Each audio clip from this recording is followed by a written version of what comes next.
Hello class, ये आपका नल one से संबंधित है ना। आज ये पार्ट दूसरा है, ठीक है। इसका फर्स्ट पार्ट आया हुआ है। इसके पहले आप है ना, इस वीडियो को देखने के पहले नल वन की जो पहले वाला पार्ट का वीडियो है उसको आप देखें, है ना। वहाँ उस वीडियो में इसके बारे में आधी जानकारी वहाँ है, ठीक है। और आज इस क्लास में हम लोग नल वन की जो महत्वपूर्ण तथ्य है ना, जो शासक है उनके द्वारा किया गया जो बहुत ही महत्वपूर्ण कार्य है, ठीक है, उसको यहाँ पढ़ेंगे, ठीक है। और क्योंकि नल वन से लगभग है ना 4वीं सदी से 12वीं सदी तक का जो टाइम पीरियड है, ठीक है, लगभग 800 साल का, तो उतना का ये शासन क्या चल रहा था, तो हम लोग जो परीक्षा की दृष्टि से महत्वपूर्ण है उन सब चीज़ों को पढ़ रहे हैं, ठीक है। चलिए देखिए, ठीक है। अब यहाँ पे एक शासक का नाम है ना, नाम याद रखना, अर्धपति भट्टारक। नाम क्या है? अर्धपति भट्टारक, ठीक है। अब इन्होंने उपाधि ली थी, इनको किस किस नाम से पुकारा जाता था ना, इनका नाम क्या क्या था उसके बारे में यहाँ पे देखते हैं। तो अर्धपति भट्टारक को उपाधि मिली थी महेश्वर की, है ना, इनको महेश्वर के नाम से पुकारा जाता था। साथ ही महासेनापति, है ना, महासेनापति कह के पुकारा जाता था। त्रिपताका ध्वज, इंपॉर्टेंट है, याद रखना, पेपर में पूछा भी जा सकता है कि त्रिपताका ध्वज के नाम से कौन से शासक जाने जाते थे, तो आपको नाम बताना है, अर्धपति भट्टारक, और कौन से राजवंश से संबंधित थे, तो नल वंश।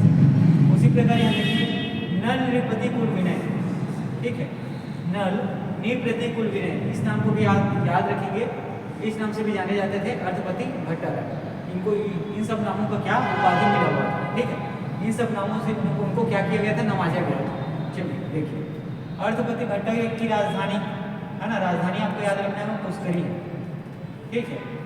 अर्धपति भट्टारक की राजधानी है पुष्करी, ठीक है। और इसके बारे में जानकारी कि अर्धपति भट्टारक की राजधानी पुष्करी थी, इसके बारे में जानकारी मिलता है पांड्या पाथर लेक जो उड़ीसा में है उससे, ठीक है।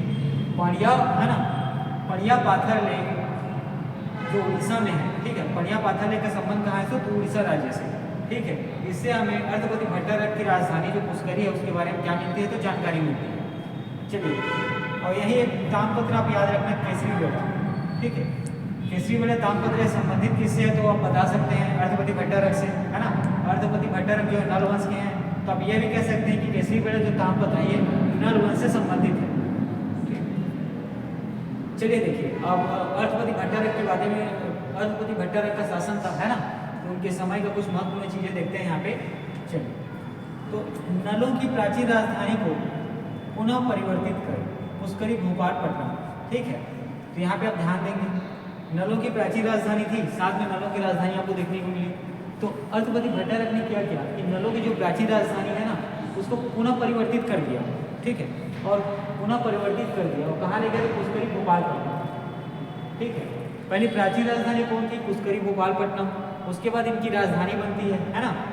और उसके बाद ये देखिए अर्धपति भट्टारक आए, ठीक है, इन्होंने क्या किया, जो राजधानी है ना उसको प्राचीन राजधानी फिर से लेके चले गए, ठीक है। पहले इनकी प्राचीन राजधानी थी जो इनकी सबसे पहले की राजधानी बनी, उसके बाद इन्होंने दूसरी राजधानी बनाया था। तो दूसरी राजधानी में अभी तक शासन चल रहा था इसके पहले तक, लेकिन ये जब आए अर्धपति भट्टारक तो इन्होंने अपनी राजधानी को पुनः जो प्राचीन राजधानी है, ठीक है, वहाँ लेके चले गए, ठीक। और इनके बारे में एक चीज़ याद रखते हैं कि सोने के सिक्के चलवाए थे, ठीक है। सोने के सिक्के किसने चलवाए थे, तो याद रखना है आपको अर्धपति भट्टारक। इसके पहले एक नाम और आप याद रखना, वराहराज, इन्होंने भी क्या किए थे, सोने के सिक्के चलवाए थे। सोने के सिक्के से आपको एक चीज़ समझ में आ रहा होगा कि इनका शासन जो है समृद्ध रहा होगा, है ना, अर्थव्यवस्था यहाँ का अच्छा रहा होगा, पैसे अच्छे रहे होंगे यहाँ पे, ठीक है। तो एक समृद्ध शासन था ये पैसों के मामले में। चलिए देखिए, केसरी बेड़ा अभिलेख, ठीक है, ये केसरी बेड़ा अभिलेख है ना, संबंधित किससे, तो अर्धपति भट्टारक, है ना। अर्धपति भट्टारक किससे संबंधित है, तो नल वंश से। तो केसरी बेड़ा अभिलेख जो है नल वंश से संबंधित है। साथ में देखिए इसमें उपाधियों के बारे में जानकारी हमें कहाँ से मिलती है, तो केसरी बेड़ा अभिलेख से, ठीक है। उपाधियों के बारे में जानकारी हमें कहाँ से मिलती है, तो केसरी बेड़ा केसरी बेड़ा अभिलेख से। और किन उपाधियों के बारे में, तो उस उपाधियों का नाम हमने शुरू में ही पढ़ा है, महेश्वर, है ना, महासेनापति, त्रिपताका ध्वज और नल नृपति कुल विनय, है ना, कुल विनय। इस ये जो उपाधि है अर्धपति भट्टारक को मिला था और इसके बारे में जानकारी हमें केसरी बेड़ा अभिलेख से मिलती है, ठीक है। एडेंगा या अरेंगा याद रखना, पूर्णा गांव है ना, किसकाल नेशनल हाईवे में स्थित है, गांव है, एक ग्राम है। यहाँ 2 सिक्के मिले इसके, तो अर्धपति भट्टा, है ना, अर्धपति भट्टारक के और इन सिक्कों में अर्थपति राजस्व लिखा हुआ है। ठीक है, तो एडंगा में है ना, जो कोंडागांव में स्थित है, वहाँ 2 सिक्के मिले हैं। तो किनके? तो अर्थपति भट्टारक के। और याद रखिए सिक्कों में अंकन है या चित्रांकन है किसका? तो क्या लिखा हुआ है सिक्कों में? अर्थपति राजस्व लिखा हुआ है। ठीक है, अर्थपति राजस्व लिखा हुआ है जो सिक्के प्राप्त हुए उसमें। कहाँ? तो एडंगा में। और कितने सिक्के हैं? तो 2 सिक्के हैं, याद रखना। ठीक, अब एक चीज़ और याद रखना, वाकाटक शासक नाम है पृथ्वीसेन ने अर्थपति भट्टारक के साथ क्या किया? ठीक है, अर्थपति भट्टारक है ना, उनके शासन पर वाकाटक शासक पृथ्वीसेन ने क्या किया? आक्रमण कर दिया। ठीक है, और इसमें अर्थपति का क्या हो जाता है? हार हो जाता है, और साथ में अर्थपति की मृत्यु हो जाती है। देखिए यहाँ पे वाकाटक शासक नाम याद रखना है आपको, पृथ्वीसेन। इन्होंने अर्थपति के है ना, अर्थपति से इनका क्या हुआ? युद्ध हुआ, और इन्होंने अर्थपति को ये अर्थपति को क्या कर दिया? पराजित कर दिया। इसी दौरान अर्थपति की जो अर्थपति भट्टारक है क्या हो जाती है? मृत्यु हो जाती है। ठीक है, तो यहाँ पे आपको एक लड़ाई देखने को मिला है ना, लड़ाई या युद्ध आपको देखने को मिला।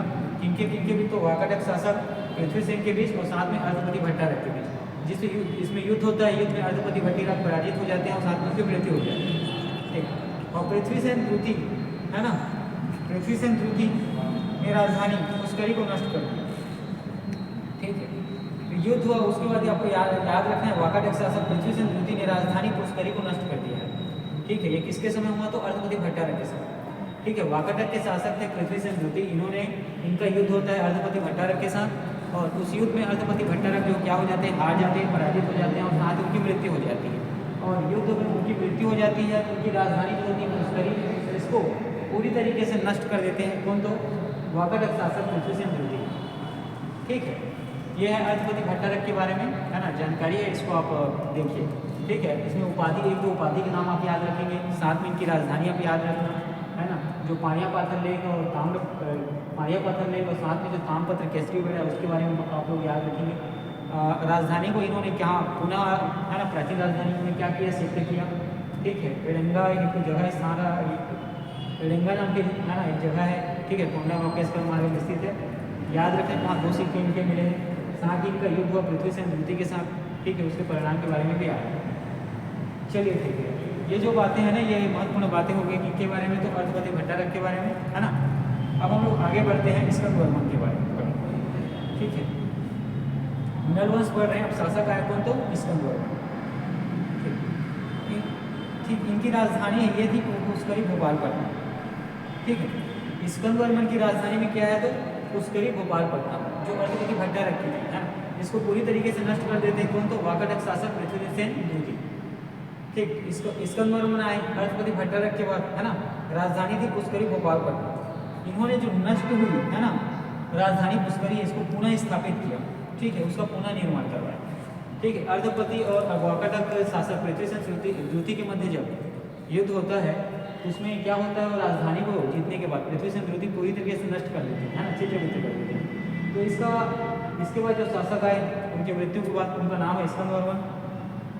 उनकी राजधानी थी पुष्करी भोपालपट्टनम, है ना, इनका शासन भी वहीं से चालू हुआ। ठीक है, तो इन्होंने जो नष्ट हुआ है ना, जो नष्ट किया गया था किनके द्वारा? पृथ्वीसेन द्रुति के द्वारा, उसको पुनः स्थापित किया, पुनः उसका निर्माण कार्य इन्होंने पुनः निर्माण का कार्य क्या किया? चालू किया, है ना, उस राजधानी को पुनः क्या किया? स्थापित कर दिया। और कोणागढ़ शिलालेख याद रखना है, कोणागढ़ शिलालेख जो है स्कंदवर्मन से संबंधित है, साथ में स्कंदवर्मन जो है नलवंश से संबंधित है। तो आप यह भी कह सकते हैं कि कोणागढ़ शिलालेख का संबंध किससे है? तो नलवंश से। कोणागढ़ शिलालेख के अनुसार जो नलवंश का सबसे बड़ा साम्राज्य किनका था? तो था स्कंदवर्मन का। आपको याद रखना है ना, कोणागढ़ जो शिलालेख है इसके अनुसार नलवंश का सबसे बड़ा साम्राज्य किनके पास था? तो स्कंदवर्मन के पास था। ठीक है, और स्कंदवर्मन ने ही जो नष्ट हुई है ना पुष्करी है, उसका क्या किया? पुनर्निर्माण करवाया, उनका पुनर्स्थापना की। ठीक है, और वाकाटकों पर आक्रमण किया था। ठीक है, वाकाटकों ने अर्थपति भट्टारक के समय क्या किया था? पुष्करी है ना भोपालपट्टनम पर क्या किया? आक्रमण किया था। और उसके बाद जो है स्कंदवर्मन आए हैं, स्कंदवर्मन ने वाकाटकों पर आक्रमण किया। ठीक है, और इसमें देवसेन जो है उसमें वाकाटक के जो शासक थे उसमें गद्दी पे बैठे हुए थे देवसेन, इनको हराया था। ठीक है, तो एक काफ़ी गौरवशाली है ना, आपको एक शासक देखने को मिलेगा यहाँ नलवंश में, नाम है स्कंदवर्मन, है ना। इन्होंने जो युद्ध में अर्थपति भट्टारक के युद्ध है ना, जो राजधानी क्या हो गई थी? नष्ट हो गई, तो उनको पुनः स्थापित किया, पुनः निर्माण करवाया, है ना, उसको उसको है ना उसको पुनः विकास कार्य इन्होंने प्रारंभ करवाया था। और इनसे ही कोणागढ़ शिलालेख संबंधित है, जिसके अनुसार क्या है कि नल वंश से साम्राज्य का सबसे बड़ा है ना, नल वंश साम्राज्य का सबसे बड़ा क्षेत्रफल देखने को आपको किनके समय मिलेगा, तो स्कंद वर्मन के समय। साथ ही इन्होंने जो है बदला लेने के लिए है ना, जो पृथ्वीसेन द्वितीय ने है ना जब नल वंश के राजधानी पुष्करी गोपालपट्टनम पर आक्रमण किया था, तो उसको बदला लेने के लिए इन्होंने क्या किया था, तो वाकाटकों पर आक्रमण किया है ना, वाकाटकों पर क्या किया था, आक्रमण किया था। और वो क्या जीत गए थे, स्कंद वर्मन की जीत हुई थी। और यहाँ जो वाकाटक शासक जो उस समय गद्दी पे बैठे थे, नाम है देवसेन है ना, नाम क्या है देवसेन, उनको क्या किया, हराया, पराजित किया। ठीक, तो स्कंद वर्मन के बारे में इन सब बातों को आप याद रखें। ठीक है, यहाँ पे स्कंद वर्मन ऑफ नल वंश में क्या होता है, समाप्त होता है। अब हम लोग ठीक, अच्छा हाँ, कुछ बातें और स्कंद वर्मन के बारे में लिखे, जैसे कि कोणागढ़, जिसके बारे में थोड़ी देर पहले मैंने आपको बताया था कि इसमें हमें यह जानकारी मिलती है कि नल वंश का सबसे बड़ा साम्राज्य किनके समय था, तो स्कंद वर्मन के समय।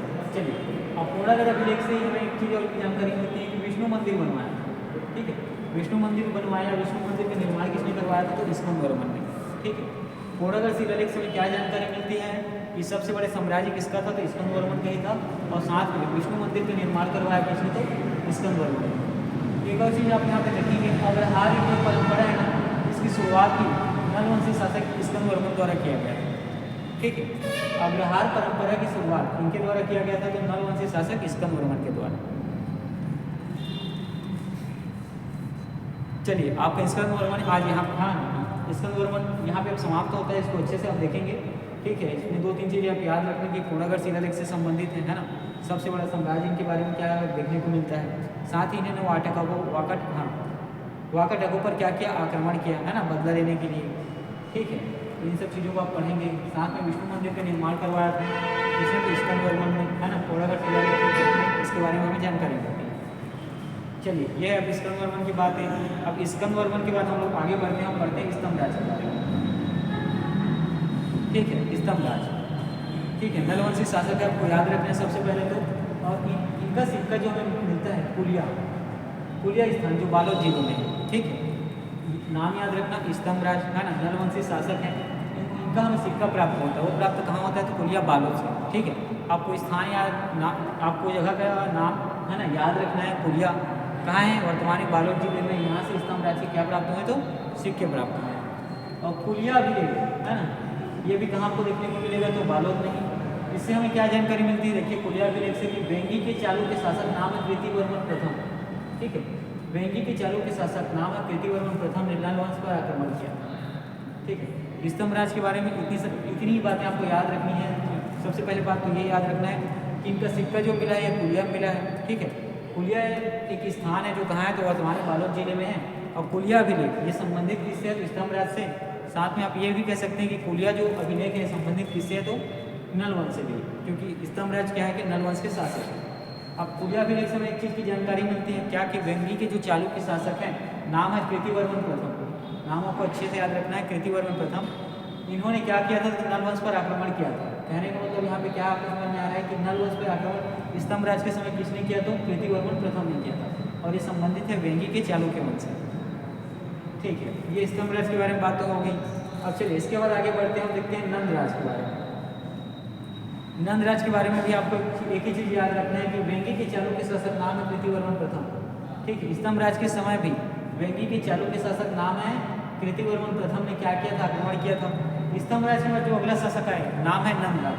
इनके समय भी वेंगी के चालुक्य शासक है ना कृतिवर्मन ने आक्रमण किया। देखिए, स्तंभराज के समय भी उन्होंने आक्रमण किया था कृतिवर्मन प्रथम ने, और नंदराज के समय भी है ना वेंगी के चालुक्य शासक कृतिवर्मन क्या नाम है प्रथम, इन्होंने ही आक्रमण किया था। ठीक है, अब दो शासकों के समय आपको देखने को मिलेगा कि आक्रमण किया गया था किसके द्वारा, तो वेंगी के चालुक्य शासक कृतिवर्मन प्रथम के द्वारा।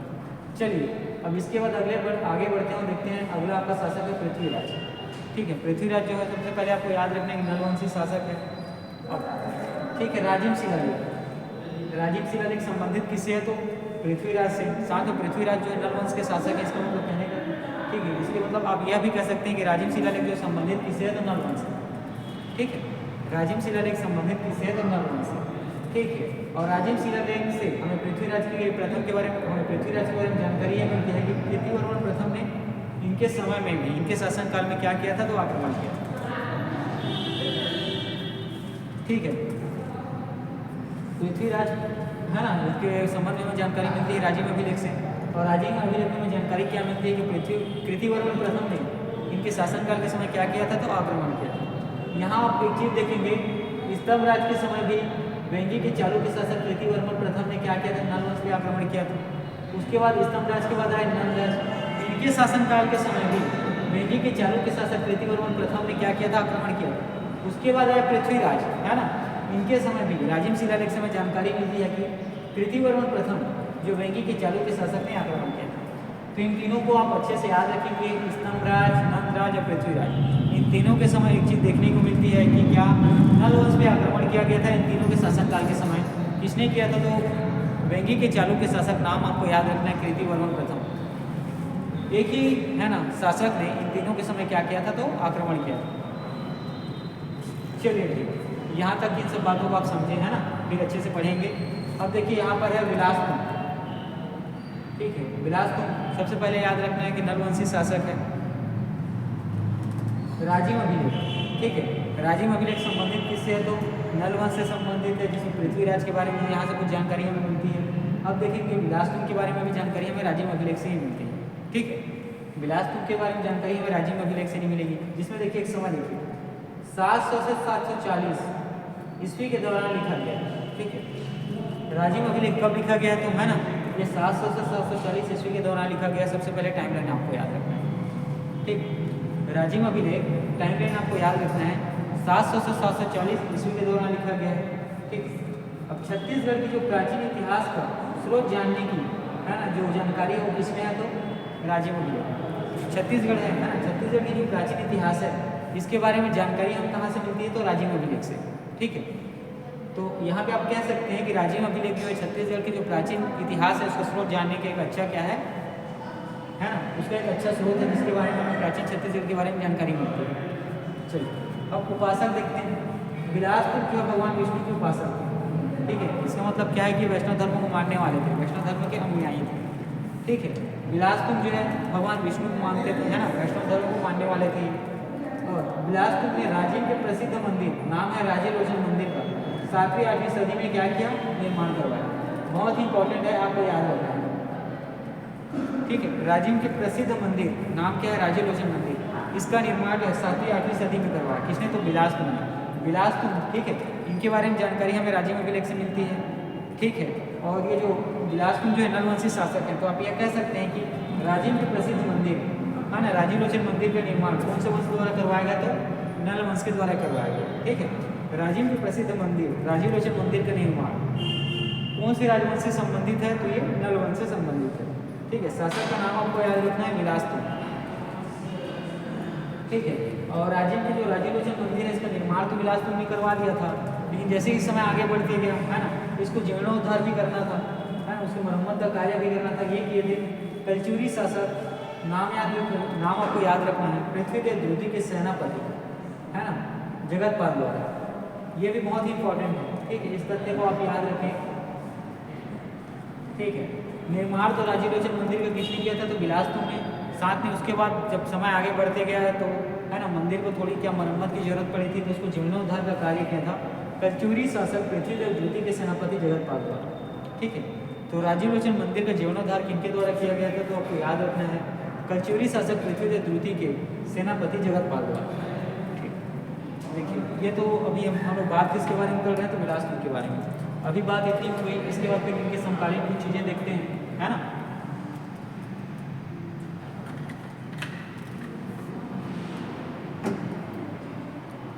चलिए देखिए, है ना, समकालीन। अब बिलासपुर जिस समय शासन कर रहे थे, है ना, इनका जो शासन का क्षेत्र है आप मान सकते हैं कि प्राचीन राजधानी और राजधानी पुष्करी गोपालपट्टनम के आसपास का ही क्षेत्र था, ठीक है। इस समय जो और दूर इलाके में, है ना, कहना चाहिए कि पड़ोसी जो राज्य क्षेत्र था वो था पांडुवंशी शासक महाशिवगुप्त बालार्जुन, ठीक है। तो जिस समय बिलासपुर शासन कर रहे थे उसी समय पांडुवंश के शासक महाशिवगुप्त बालार्जुन शासन कर रहे थे।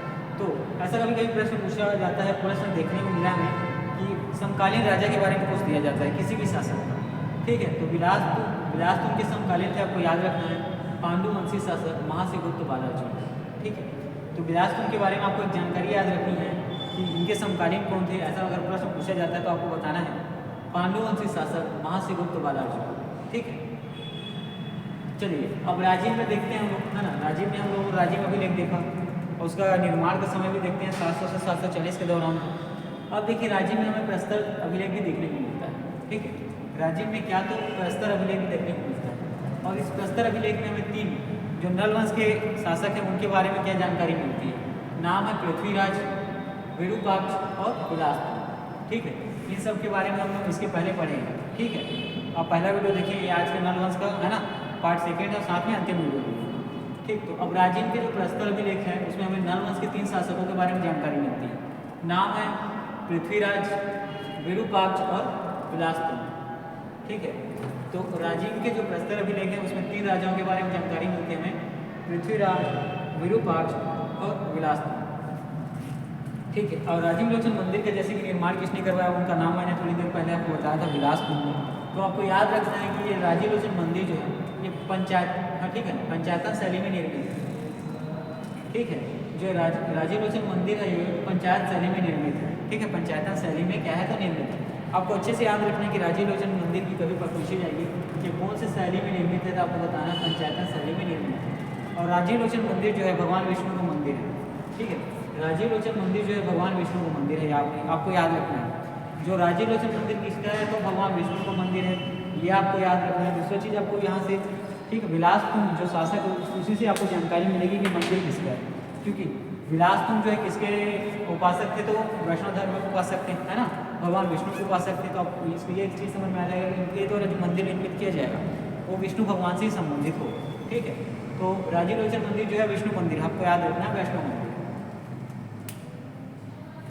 ठीक है, ये पूरी बातें किनके बारे में हो गई, बिलासपुर के बारे में हो गई। ठीक है, अब चलिए आगे देखते हैं, है ना। बिलासपुर के बाद जो आने वाले शासक हैं उनके बारे में। नाम है भीमसेन द्रुति। ठीक है, नाम क्या है तो भीमसेन द्रुति। पहली बात यह है कि नलवंशी शासक है, और भीमसेन द्रुति का वास्तविक नाम है भीमसेन देव। ठीक है, कभी कभी पेपर में ऐसा भीमसेन देव भीमसेन द्रुति के नाम से आ जाए तो आपको घबराना नहीं है। ठीक है, क्योंकि दोनों एक ही व्यक्ति के नाम है, भीमसेन द्रुति, है ना, और उनके उसका वास्तविक नाम क्या है तो पृथ्वीसेन देव। ठीक है, भीमसेन द्रुति का वास्तविक नाम क्या है तो पृथ्वीसेन देव। आपको याद रखना है कि शैव उपासक। ठीक है, आपको इसके पहले इनके शासक का नाम बताता हूँ, बिलासपुर, है ना। उसमें हमें क्या पता चला कि वैष्णव धर्म, है ना, कि वो क्या करते थे कि वैष्णव उपासक थे, भगवान विष्णु की क्या पूजा उपासना करते थे। लेकिन इसके बाद भीमसेन द्रुति में आपको पता चला कि ये शैव उपासक थे, ये शिव भगवान की पूजा और अर्चना करते थे। ठीक है, तो बिलासपुर जो है विष्णु भगवान की पूजा अर्चना करते थे, और भीमसेन द्रुति जो है शैव उपासक थे, भगवान शंकर की उपासना करते थे। तो भीमसेन द्रुति के बारे में जानकारी आपको मिलेगा कि गंजाम कोरापुट, गंजाम, है ना, कोरापुट स्थान का नाम है, गंजाम तामपत्र कोरापुट से हमें भीमसेन द्रुति के बारे में जानकारी मिलती है। ठीक है, गंजाम ताम्रपत्र, ठीक, गंजाम एक स्थान का नाम है, कहाँ है तो कोरापुट में, और गंजाम ताम्रपत्र से हमें भीमसेन द्रुति जो नलवंशी शासक है उसके बारे में जानकारी मिलती है। ठीक, तो याद रखना आप, गंजाम ताम्रपत्र जो कोरापुट में किससे संबंधित है तो भीमसेन द्रुति से संबंधित है। ठीक है, तो भीमसेन द्रुति के बारे में इतनी बातें आपको याद रखना है। उसके बाद आजकल पेपर में ये चीज़ देखने को मिलता है कि किसी वंश का संस्थापक कौन है ना, जो संस्थापक कौन है, प्रारंभिक राजा कौन है, अंतिम शासक कौन है, इसके बारे में, ठीक है, पूछा प्रश्न जाता है, खास करके वनडे एग्जाम। तो यहाँ याद रखना कि नल वंश के अंतिम शासक का नाम है नरेंद्र थवर। ठीक है, नल वंश के जो अंतिम शासक है इसका नाम क्या है तो नरेंद्र, बहुत इंपॉर्टेंट है, याद रखना। नल वंश का अंतिम शासक का नाम क्या है तो नरेंद्र थवर।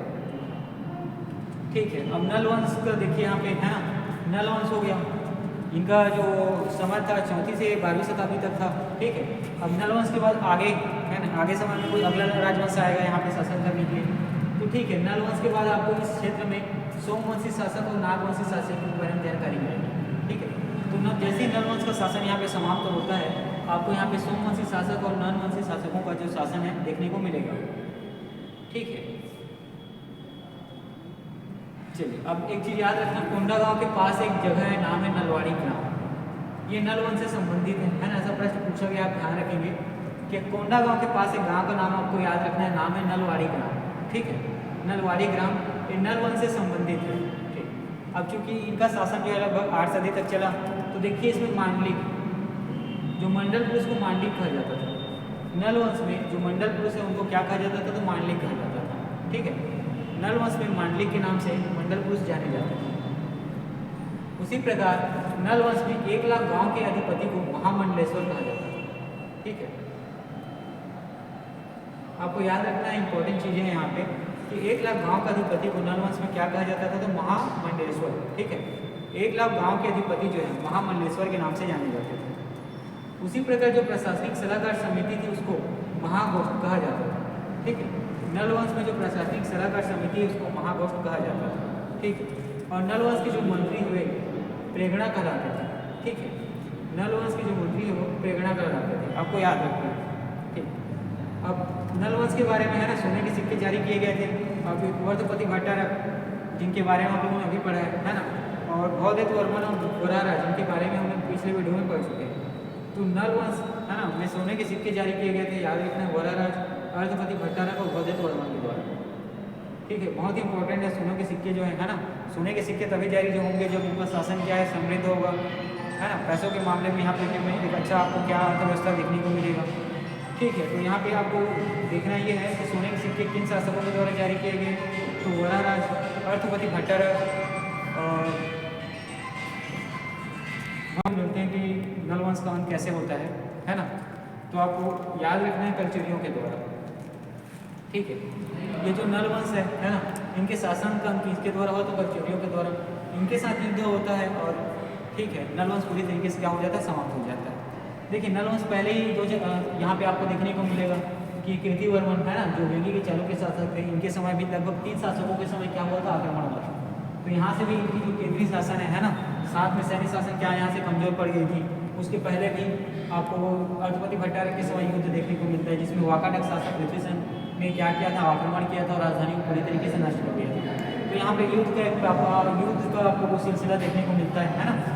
तो इस चीज़ को आप अच्छे से ध्यान रखेंगे। ठीक, अब इनका अंत कैसे हुआ, तो कलचुरियों के द्वारा हुआ। साथ में राजिम अभिलेख से आपको जानकारी मिलेगी कि प्रारंभ में नल नामक राजा थे। हाँ, राजिम अभिलेख नल वंश से संबंधित है राजिम अभिलेख। तो राजिम अभिलेख से आपको एक चीज़ जानकारी मिलती है कि प्रारंभ में नल वंश में नल नामक एक राजा हुआ करते थे और यहाँ से इनके नाम से इस वंश का नाम पड़ा नल वंश। ठीक है, राजिम अभिलेख से हमें क्या जानकारी मिलती है कि नल नामक एक राजा हुआ करता है। ठीक है, और यहीं से ही इस राजवंश का नाम क्या पड़ा, तो नल वंश पड़ा। ठीक, और बिलासपुर और उनके पूर्वज जो है नलवंशी कहलाए। ठीक है, बिलासपुर और उनके पूर्वज क्या है, तो नलवंशी कहलाए। चलिए ठीक है, इससे एक छोटा सा रिव्यू और करते हैं, देखते हैं है ना। अर्थपति भट्टारक, देखिए आज की क्लास में हम लोगों ने है ना अर्थपति भट्टारक, स्कंदवर्मन, स्तंभराज, नंदराज, पृथ्वीराज, बिलासपुर, भीमसेन द्वितीय और नल वंश से संबंधित कुछ महत्वपूर्ण बातों पर हम लोगों ने चर्चा किया। तो अर्थपति भट्टारक के है ना जो उपाधि मिली उसके बारे में आप पढ़ेंगे, राजधानी पढ़ेंगे, साथ में देखेंगे ताम्रपत्र और जो लेख है वो संबंधित किससे, किस स्थान से, उसके बारे में आप अच्छे से पढ़ लें। ठीक है, और इन सब बातों को जो मैंने बताया था, साथ में जो सोने के सिक्के हैं है ना, सिक्के जारी किए गए उस स्थान को, और युद्ध किसके साथ हुआ है ना, उसको भी आपको याद रखना है। स्कंदवर्मन के बारे में भी सेम वही चीज़ें हैं कि अभिलेख कौन सा है, राजधानी कौन सी थी, कौन से शासक ने इनके समय आक्रमण किया, जीत हुई हार हुई, इसका परिणाम आपको यहाँ से क्या है। साथ में स्कंदवर्मन के बारे में आपको याद रखना है कि सबसे बड़ा साम्राज्य जो है नल वंश का इन्हीं के समय था। ठीक है, इसके बाद जो कोड़ागढ़ में विष्णु मंदिर का निर्माण भी स्कंदवर्मन ने ही करवाया था। ठीक, स्तंभराज के बारे में याद रखना है कि सिक्का इनका फुलिया बालोद में मिला है। साथ में आपको स्तंभराज, नंदराज और पृथ्वीराज के बारे में एक कॉमन चीज़ देखने को मिलेगा कि इनके समय वेंगी के चालुक्य शासक नाम क्या है उनका, कीर्तिवर्मन प्रथम, उनके द्वारा तीनों के समय क्या किया गया था, आक्रमण किया गया था। तो बिलासपुर को आप अच्छे से पढ़ें है ना, बहुत महत्वपूर्ण बातें इनके शासनकाल में देखने को आपको मिलेंगी। राजीलोचन मंदिर का निर्माण करवाया था, विष्णु धर्म को मानने वाले थे है ना, भगवान विष्णु का ही मंदिर है राजीलोचन मंदिर। साथ में उसका समय के साथ क्या मरम्मत मंदिर की क्या होती है ना, मरम्मत की जरूरत पड़ती है। ठीक है, मरम्मत 7 सजावट की, तो उसको दोनों घर करवाया था कपूरी शासक पृथ्वीराज द्वितीय के सेनापति जगतपाल के द्वारा। ठीक है, और साथ में राजिम अभिलेख से हमें छत्तीसगढ़ के प्राचीन जो इतिहास है उसको जानने का क्या मिलता है, स्रोत मिलता है। अब इसी में आगे हम लोग पढ़ेंगे तो बिलासपुर के बारे में आप अच्छे से पढ़ेंगे तो आपको समकालीन शासक भी देखने को मिलेगा, पांडुवंशी शासक महासेवक बालाजी, साथ में कुछ प्रस्तर आपको अभिलेख देखने को भी मिलेंगे। ठीक है, राजिम अभिलेख में 2-3 जो राजाएँ हैं उनके बारे में हमें जानकारी मिलती है कि शासक कौन कौन से थे। ठीक है, और राजीलोचन मंदिर की शैली क्या है ये भी आपको यहाँ पे देखने को मिलेगा। ठीक, इसके बाद भीमसेन द्वितीय के बारे में से ज़्यादा कुछ आपको याद रखने की जरूरत नहीं है, सिर्फ एक चीज़ याद रख सकते हैं कि गंजाम है ना, ये जो ताम्रपत्र है ये कोरापुट, इसके बारे में जानकारी हमें भीमसेन द्वितीय से मिलती है। उसके उसके बाद नरेंद्र थवल आप बहुत इंपॉर्टेंट हमें याद रखना। आजकल पेपर में ऐसा देखा गया है कि जो अंतिम शासक है और साथ में जो संस्थापक है उसके बारे में पूछा जाता है। तो नरेंद्र थवल जो है नल वंश के अंतिम शासक हैं, ये चीज़ आपको याद रखना है, ठीक है। और नल वंश के बाद कौन कौन सा शासन यहाँ पे है ना इस क्षेत्र में शासन करने आए, उस चीज़ को आप ध्यान रखेंगे। साथ ही मुंडा गाँव के पास नलवाड़ी ग्राम वर्तमान में है, ठीक है। ये जो है नल वंश से संबंधित है, इसके बारे में आपको ध्यान रखना है। अब इनके समय शासन चूँकि 8 है ना 8 सदी तक था, 4वीं से 12वीं सदी तक। तो जो 1 लाख गाँव का अधिपति है जिसको महामंडलेश्वर कहते थे, ये चीज़ें आपको याद रखनी है। मंडल पुरुष प्रशासनिक सलाहकार समिति को किस नाम से, साथ में मंत्री को किस नाम से पुकारा जाता था, ये भी याद रखना है। इनके शासनकाल के समय कौन कौन से शासक थे जिन्हें हम सोने के सिक्के चलाए, उनके बारे में याद रखना है। इनका अंत कैसे हुआ, ये भी आपको याद रखना है। चलिए ठीक है, आज की क्लास हम लोग यही करते हैं और ध्यान रखेंगे नल वंश का इसके पहले वाले वीडियो को देखिए, ये पार्ट 2 है, ठीक है। जितने क्वेश्चन आपको पेपर में देखने को मिलेंगे नल वंश से संबंधित वो यहीं से रहेंगे, ठीक है। तो आप अच्छे से पढ़िए। इसके बाद हम लोग आज की क्लास तो यहीं करते हैं, इसके बाद फिर नेक्स्ट टॉपिक आपका आएगा। चलिए फिर।